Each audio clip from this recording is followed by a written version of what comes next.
Bom dia, sou a Janaína da sexta turma do ProF, de 2025. Esse é meu mapa conceitual, que é a avaliação do AVA da disciplina Problemática de Educação Física. Falando sobre a primeira problemática, vou falar sobre o aspecto legal da educação física. Dividido em dois momentos, primeiro quando a educação física era considerada uma atividade e segundo quando ela passou a ser um componente curricular. Na LDB de 1971, éramos considerados um fazer prático e era facultativa para todo aquele que era fisicamente capacitado. A partir da LDB de 96, passamos a ser um componente curricular. Porém, houveram poucas mudanças significativas.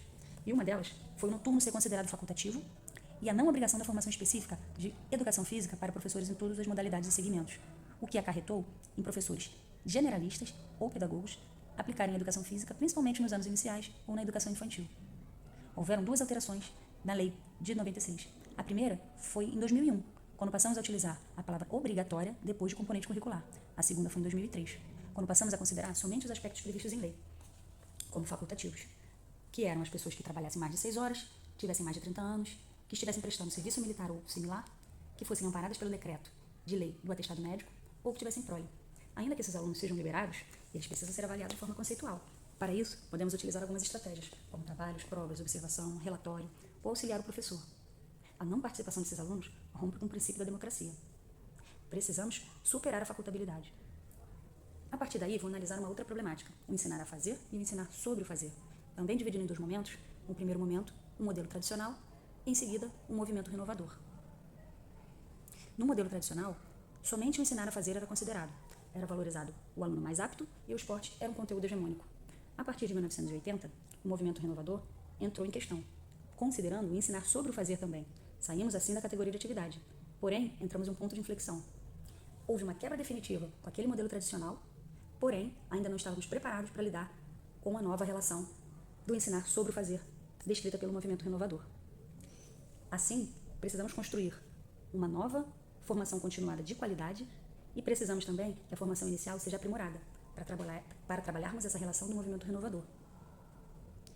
Bom, então, vamos separar uma nova problemática que foi instituída a partir desse momento. Surge aí o rola-bola. Vou dividir em 3 tipos de profissionais. Um profissional tradicional, o outro do rola-bola e o terceiro que é o professor inovador. O profissional tradicional vê a aula de educação física somente como um treino, busca talento e o esporte é o esporte na escola, exatamente da mesma forma da instituição esportiva. O professor do rola-bola age um pouco diferente. Os alunos escolhem o conteúdo, se auto-organizam e as meninas normalmente são excluídas, ficando sentada, conversando, muitas vezes com o próprio professor, que só vai marcar o tempo. Já o professor inovador trabalha de uma outra forma, porque ele lida com um caráter republicano, que visa o desenvolvimento da cidadania do aluno. Ele precisa tematizar as suas aulas e evidenciar a pluralidade de sentidos e significados que as atividades têm para cada aluno. Assim, precisamos considerar que o aluno tem o direito de aprender e o professor tem que ter o compromisso de ensinar. Falando de uma outra problemática, vou falar da relação do tratamento com o esporte. Para Kuhn, o treinamento esportivo é um equívoco pedagógico. Já para Bratt, existem alguns equívocos que precisam ser elencados. Outro equívoco é trabalhar com o esporte somente pelo lado da reflexão, esquecendo a parte prática. O esporte precisa ser tratado em sua complexidade. As aulas práticas e a reflexão precisam estar juntos, o ensinar a fazer e o ensinar sobre o fazer. Com relação aos documentos oficiais, já tivemos um grande avanço com relação ao tratamento do esporte. Porém, no chão da escola, o rola-bola ainda é muito comum. Precisamos considerar a cultura corporal do movimento como referência. Precisamos dar acesso à cultura aos alunos. Eles precisam conhecer, reproduzir, porém não só reproduzir, mas transformar o esporte na escola. Sobre o afastamento em disciplina, também vou considerar em 2 momentos. A indisciplina nas aulas de educação física está diretamente relacionada à repetição dos conteúdos durante o ano letivo, o que reduz a motivação dos alunos. Já o insucesso e a exclusão, causados pelas aulas em que o professor se utiliza somente de conceitos tradicionais onde o foco é a técnica e o talento, a aula deixa excluída a maioria dos alunos. Uma solução seria a diversificação de conteúdos, onde o professor apresenta diversas possibilidades e aumentando o leque de chances de identificação do aluno com alguma atividade específica.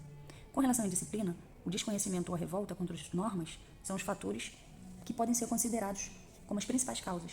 A solução seria explicar os princípios a esses alunos, os porquês daquela regra, dando a eles meio que uma obrigação moral de cumpri-las. E o professor precisa conscientizá-los durante as aulas, para auxiliar no cumprimento das mesmas. Para amenizar o afastamento, é preciso fazer um maior controle das dispensas na educação física. Sobre as questões de gênero, é importante falar sobre a aula mista, que permite a coeducação e um clima mais propício ao diálogo. É nela que normalmente ocorre a maioria dos conflitos e é uma ótima oportunidade para o professor intervir.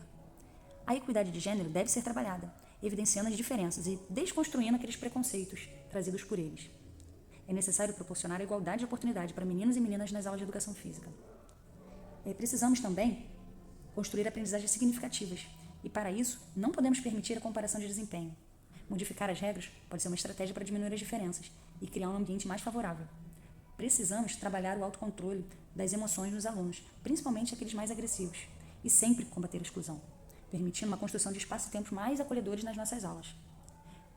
Bom, podemos concluir que as problemáticas estão todas interligadas e que precisamos superar a educação física tradicional esportivista e também o rola-bola, para propiciar aos nossos alunos vivências e aprendizagens mais significativas.